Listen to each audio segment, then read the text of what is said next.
Okay, we got 59 minutes 41 seconds on this one. My storage is kind of getting filled up again.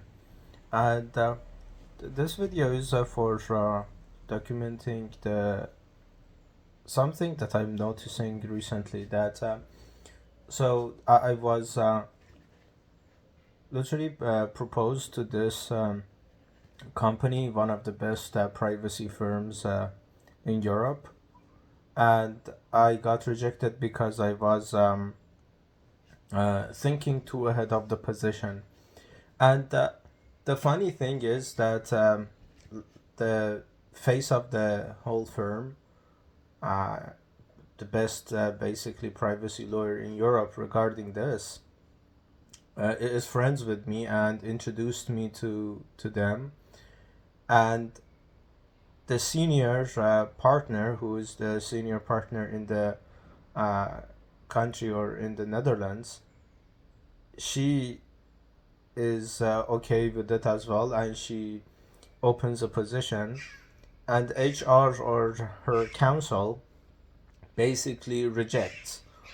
And this is the funny question that comes to mind that when 199 out of 100 like status and actual social capital person refers you to 70 out of 100 in the hierarchy of how the firm works in Europe, and then they bless you both to go to HR or the the council, who is maybe 30, 40 out of 100 in capability, social capital, and everything. But the funny thing is what happens next, because I'm friends with the guy who is literally the face of the firm, and the friendship is intact. And it's a kind of intellectual peership rather than just friendship out of like pity or something. It's just intellectual peership. And even during the interview and even to the senior partner, I said one of my aims is that I'm friends with this guy. He's a brilliant guy, and I just want to match in every aspect of this. Sure, I cannot gain 40 years suddenly, but I want to match as soon as possible and as much as possible. So the peership is not just like mental peership. It's just not intellectual peership. Is somehow relatively in the same firm, same kind of structure, and same kind of organization. So we have more things to talk about. And when I was talking to the senior partner, the second senior partner in the basically in the firm in Amsterdam, what fascinated me about her was that I went into the conversation for 15 minutes, and I was allowed to barely have like 15 minutes of talk and conversation as a favor, because her boss or semi kind of peer and more senior partner had referred me to her personally, and I was viewed as a favor. So she was literally looking at her phone and saying, "Hey, so where do you know this guy? How do you want to work? What do you want to do? What is your dream?" And the basics. So she would literally walk through the 15 minutes and say, "Okay, nothing happened. I did the favor, I did the conversation, and done." But as usually goes, I opened my mouth. And as soon as I opened my mouth about literally just thinking out loud like I do usually, she started putting the phone down around like 5 to 7 minutes into the conversation. And after that, the phone was still facing her, so she was still paying attention to the notifications and what's going on her phone. After that, after 5 or 10 more minutes of me saying, okay, this is what I do, this is what I want to do, this is how I'm gonna leverage uh, the firm and also my association with the firm in a way that is going to be mutually beneficial. And she was like slowly turning the phone upside down, like facing down, and locking her both hands under her chin and saying, okay, now I need to mentally model you because this is a kind of strange kind of combination of what you're talking about. It's academia, it's practical, it's with a deep network, it's all over the place, but it's somehow coherent. So she started saying, okay, I need to find you a think tank, PhD, whatever. And I said, no, this is what we're gonna do. I'm gonna somehow be involved in the firm and have the firm's name in my resume, so I have my own business. But it's gonna be beneficial to you as well because whatever contribution I'm gonna make in the future is gonna be tied to my intellectual home in this kind of firm. And if I grow inside of the firm, it's gonna be even better. I'm gonna be part of the team and I'm gonna stay at home, at my intellectual home. And what fascinated me about her was that every inch of her behavior was so calibrated and so calculated based on her persona. And she's even literally known across the Netherlands for being practical and thinking practically. Uh, and she even told me about herself as an identity of a firefighter. She fights fire rather than just philosophizing about fire, which I tend to do most of the time, as well as my own friend who introduced me. So she said, okay, come here for a couple of months, for 3 months, see if you want to be a firefighter or stay a philosopher as well. And I said, I'm excited for the challenge because I already know I can do philosophy to death, but I don't know if I can fight fire as efficiently as you can do.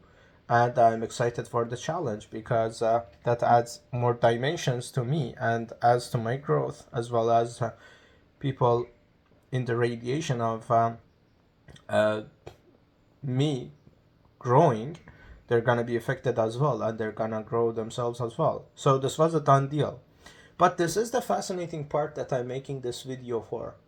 And so after the rejection, I kept thinking about how interested I am in her as a kind of someone who does control their full personality and their full kind of behavioral kind of patterns in the minute details, because that's the persona. The firefighter is the persona. And I literally told this to my friend and said, hey, um, I rarely get obsessed with people, but whenever I'm obsessed, I just need to understand why.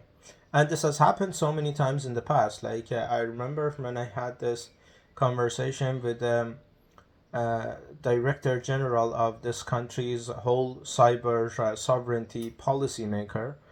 I I just felt this childlike kind of wonder from her, and I just had to question and understand why it is this is the way.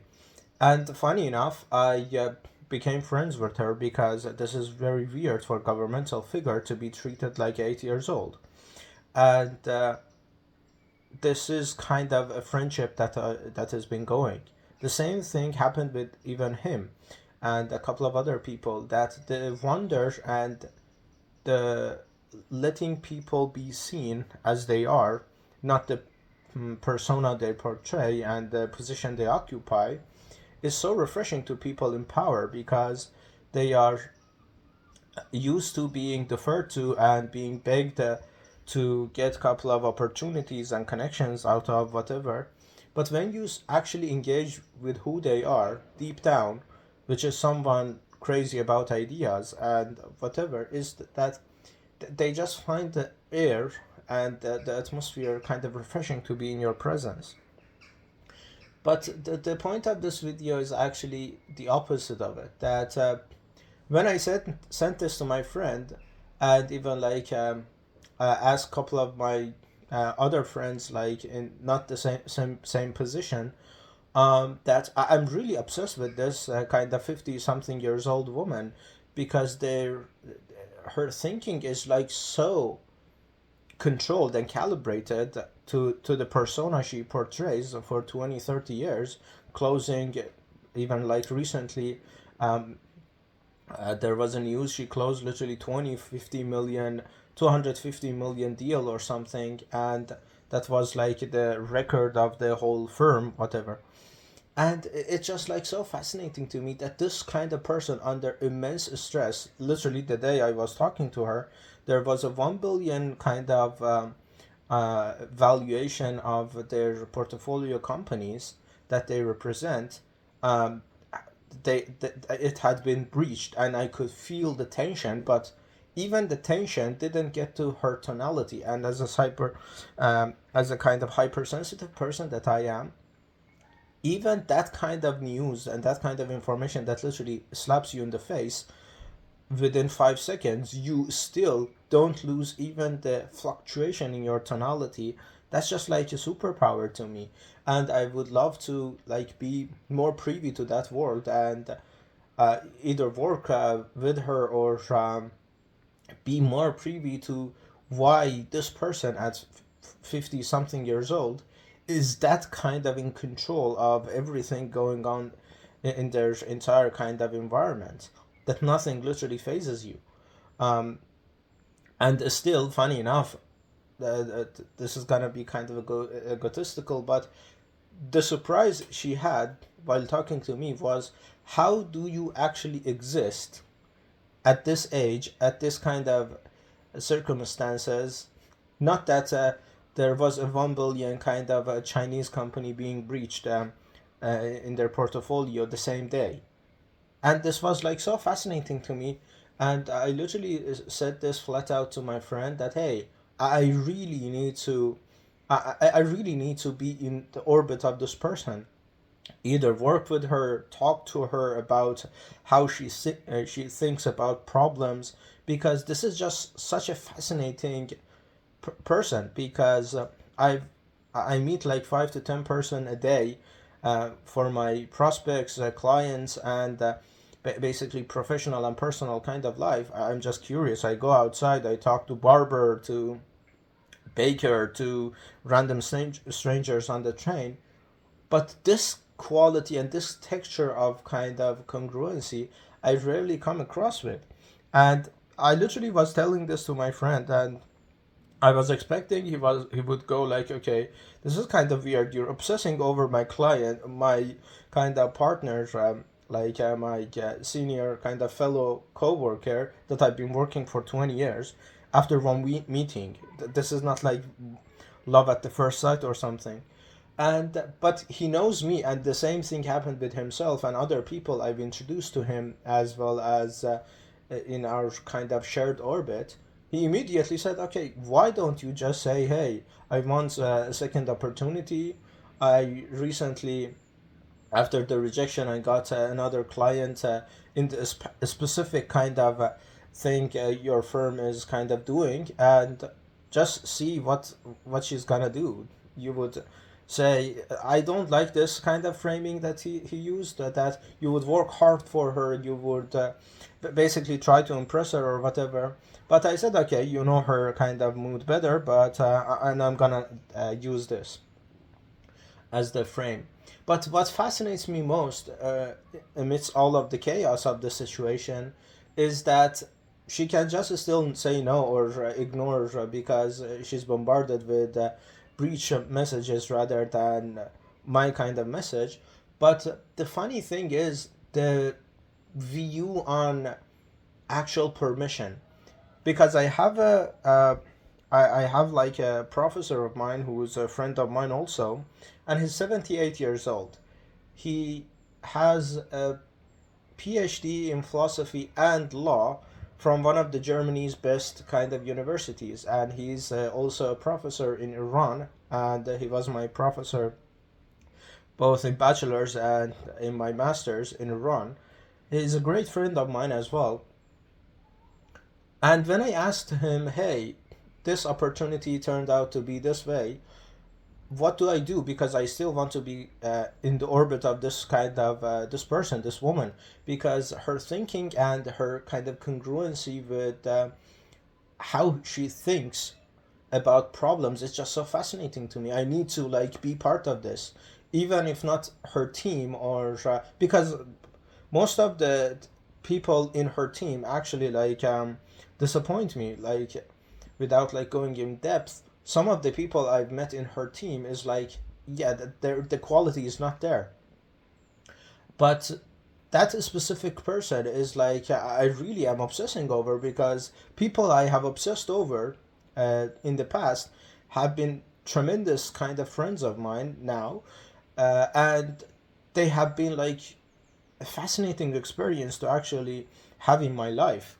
One of them is the friend I'm talking about. The other one is the director general. The other one is bestseller philosopher. The other one is like someone my age who is a policy kind of maker for AI regulations and stuff like that. And it's not even the stature or the position they occupy. A friend of mine is also like uh, in that kind of quality of thinking, and he doesn't occupy any position of power yet.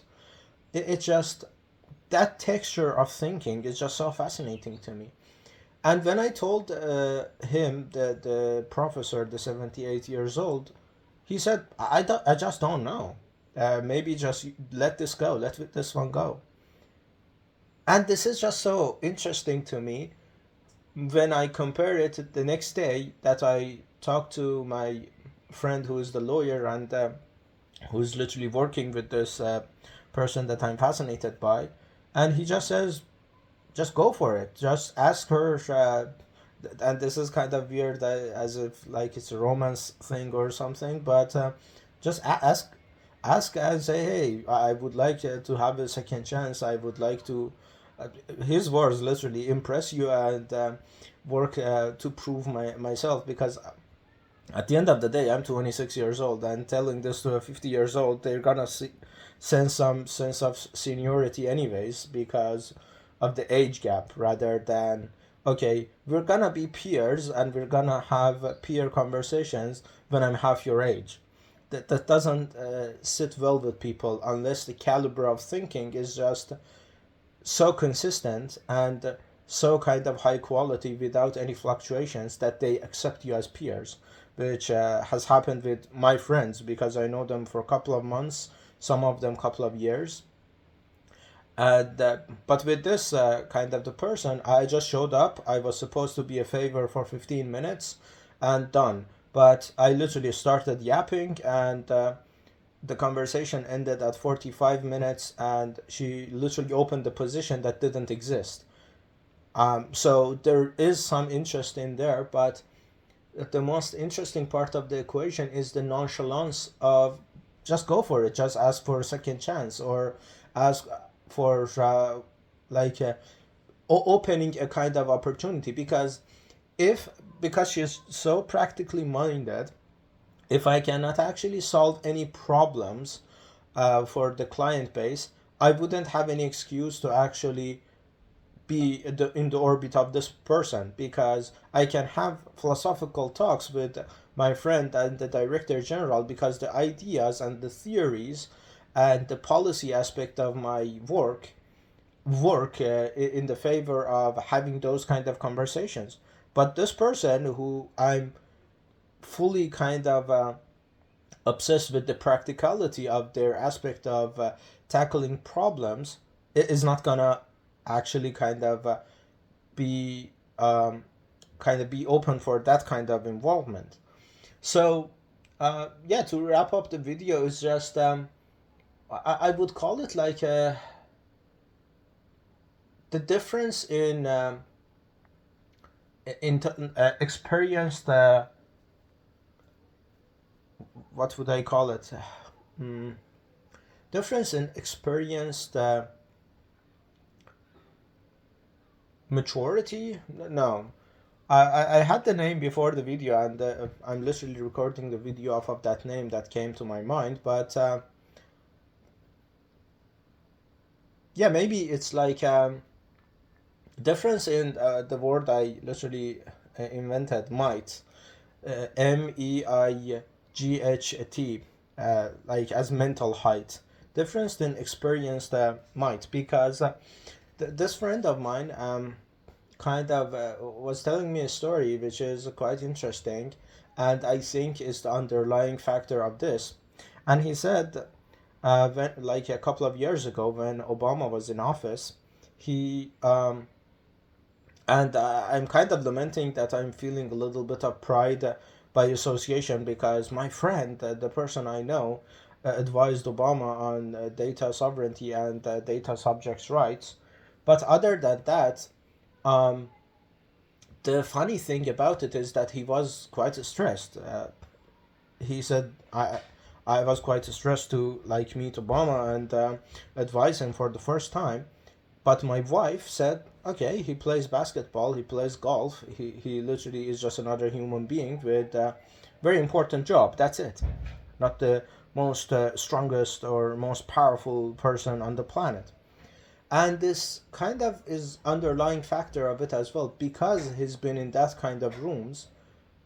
He just finds it easy to just reach out to people and talk to people, even those people are categorically above your league. Or he just I don't know, like I don't want to mental model like another person that I know like for maybe like 9 or 10 months now.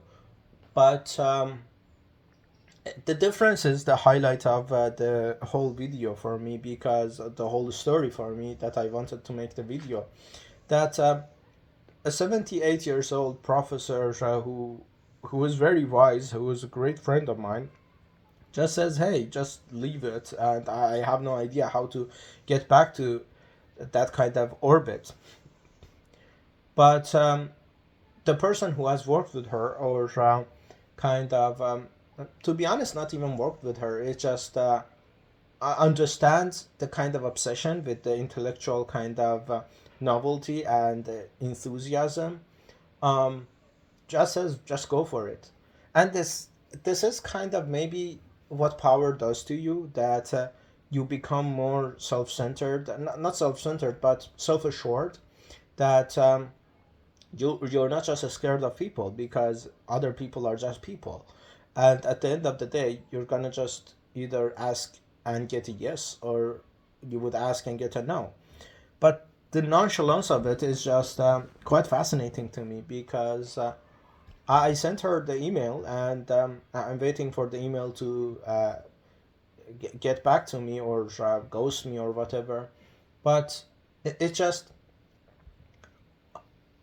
it's just the same thing happening when I was in university as well. I remember so many times I would ask questions, and my professors, some of the professors would just say, "Hey, this is a dumb question," and I would get like, in their eyes, I would get humiliated and kind of mocked by the whole kind of university. But I would just say, "Okay, thank you for your feedback, but I'm still like curious about the answer."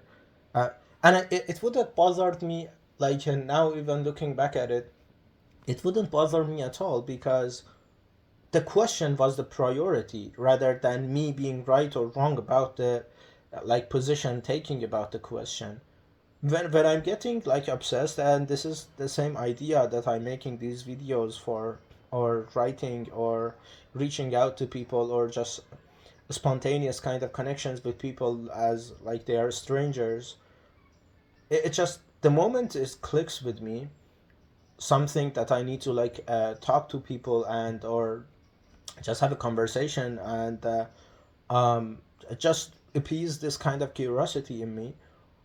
I just don't care about anything else. I just need to like understand why is this, and why is this happening, and it invites a lot of kind of unsolicited tension as well. That now it's in the back of my mind that, okay, is this person is gonna give me another chance, because the second kind of asking for the position is kind of sounding like Biggie, because I would do my best, I would work hard, and but this is kind of my friend's words, and I said, okay, it's your words. I'm not liking this, but you know her better. Maybe this works with her and whatever. And but the highlight of the whole thing is that the difference between people. My friend is like maybe like 60 years old, and the other the professor friend of mine is like 78 years old. So he is by far wiser person, but he doesn't have that kind of power. His power is like in one country, in Iran, in the whole kind of legal space, and he literally controls basically everything going on in one city, in one province. His name literally walks and talks in the whole province. He literally can sign a document, and his signature would mean more than anything in the whole kind of province. But the other person who has been in rooms with likes of Obama and is literally moving governments and advising governments across the whole continent, which is Europe. The difference in texture is just so fascinating to me that that person would just think, okay, you just like her, not in a like kind of romantic way, but you just like this question and you just want to be associated with this person that I introduced you to, and she liked you and she referred to her basically underlings and her team, and the team for whatever the reason said that you're too ahead of the position, you're basically overqualified for the position that didn't even exist and was opened for you. Now you're just still obsessed with the person, and you need to answer that question. You just ask her. You say, hey, to be honest, I would just ask her, hey, I don't give a, I don't care about the team. I don't care anymore about kind of having the firm's name in my resume. I don't care about the whole the strategic kind of aspect of things. I just want to work with you, solve problems with you, and see how do you think to have that amount of control in your whole personality in, because the moment she heard that there was a bridge, and this is like the moment that I go back to, there was a bridge in one of the best kind of companies they're representing, that is a Chinese company, for like valuation of 1 billion. There wasn't even 1 second of tonal shift or crack of the voice.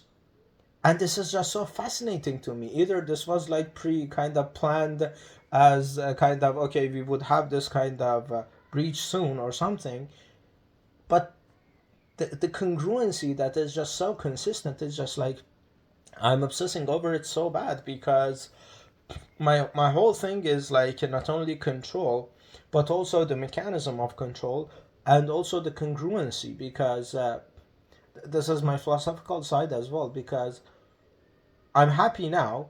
After the video, maybe 5 minutes later, something is gonna happen, or nothing is gonna happen, and I'm gonna be sad, or I'm gonna be angry. So the fluctuations is human nature. But to have that kind of composure that even my friend doesn't have, he sometimes get pissed off when there is some specific kind of triggers that is triggering him. But for her, it's like the control, and even like because I'm a writer on the like and the core of it as well. I've been writing since I was 8 years old, and observing people in the different frequency of micro kind of movements that they're doing, and how it affects the kind of the contradictions of their voices, their logic, and their portrayed persona and who they are. To see someone discongruent at who they are, even that's not who they are personally, it's just like so fascinating to me. And to be denied be inside that room solving high stake problems with that just rubs me the wrong way. And yeah, I hope I hope this is gonna just turn out to be not even her team. To be honest, the team is disappointing at best, but the team is gonna be kind of an opportunity or some kind of way that I'm gonna just start working with this person, because sure, I could find out more and say, okay, this is gonna be disappointing as well, but as it stands as a question, it's just like so fascinating to see that kind of thinking and to understand that kind of mind.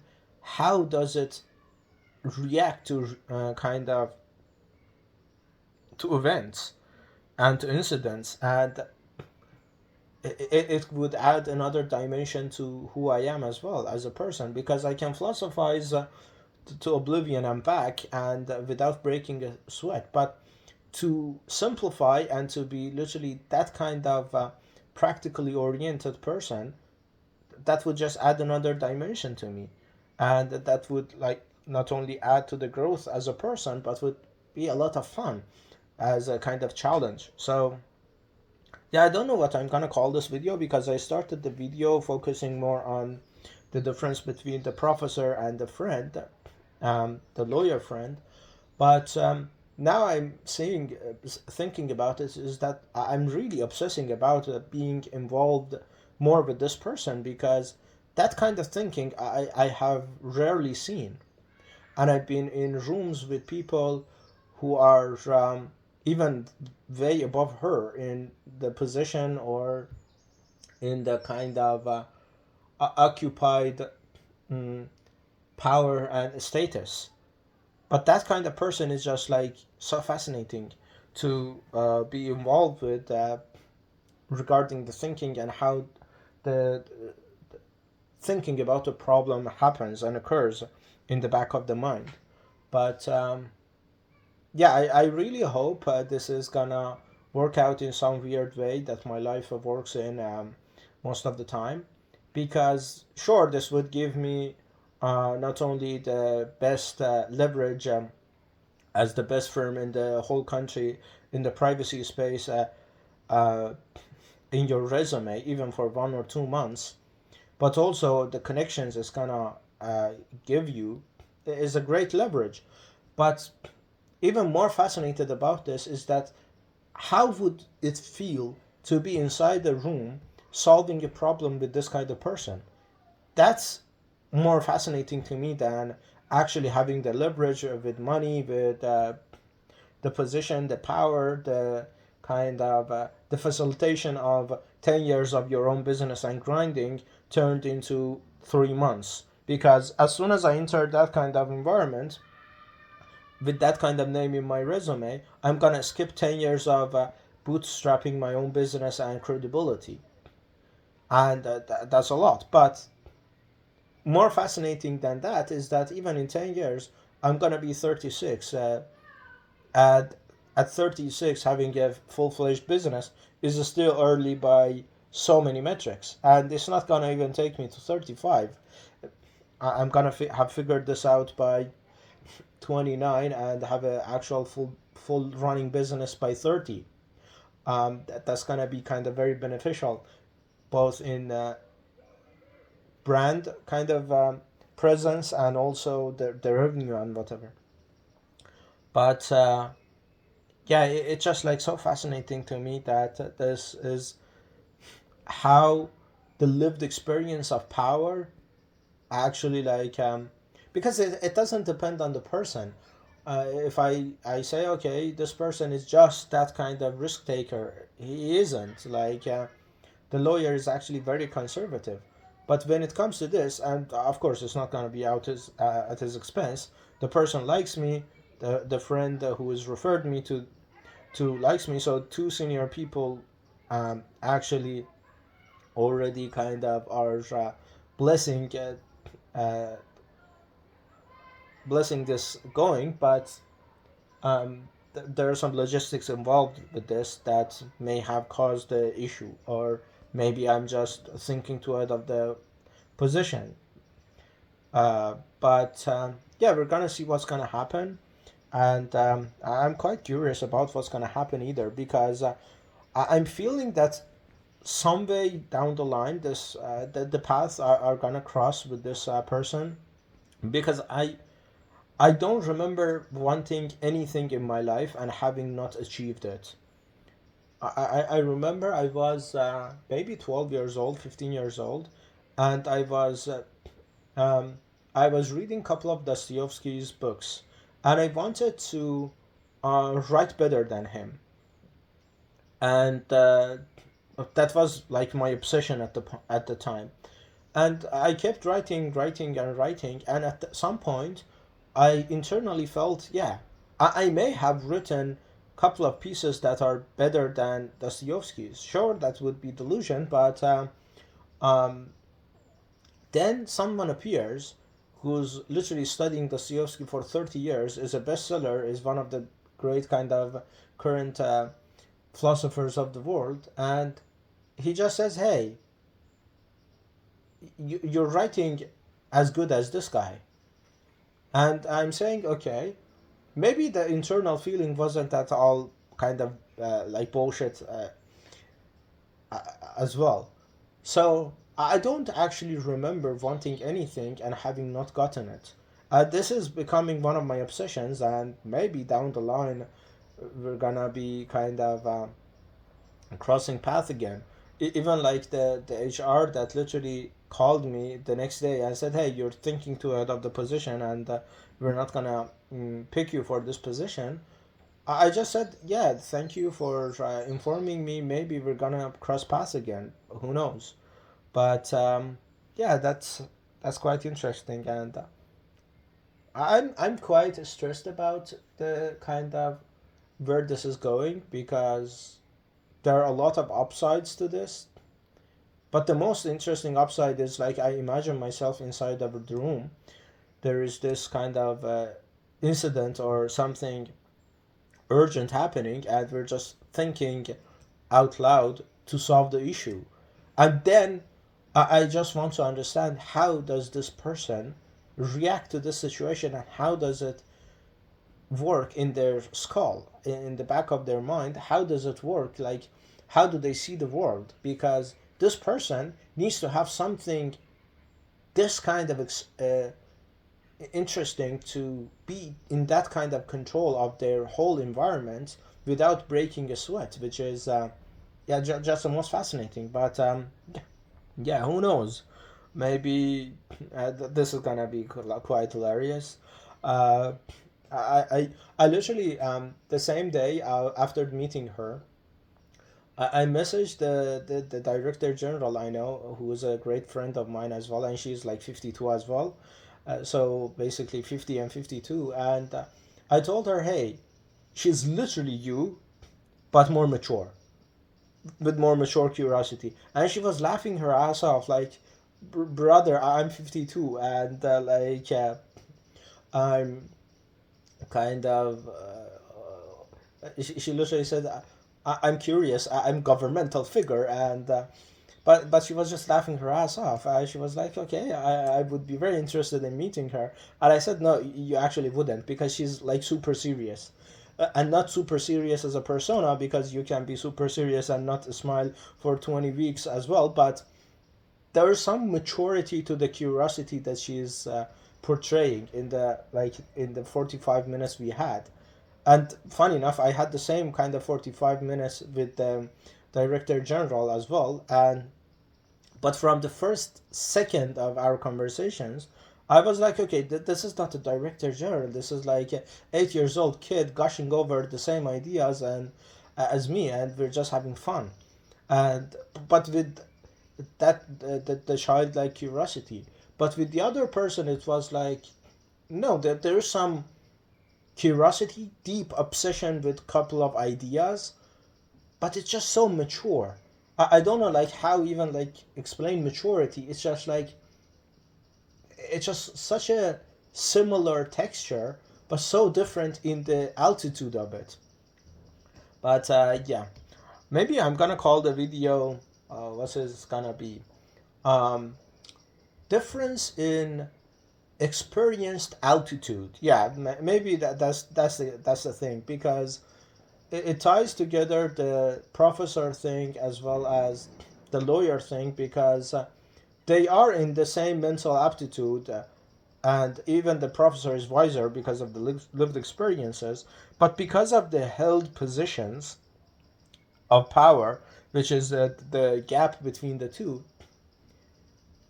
their view of power is like so different.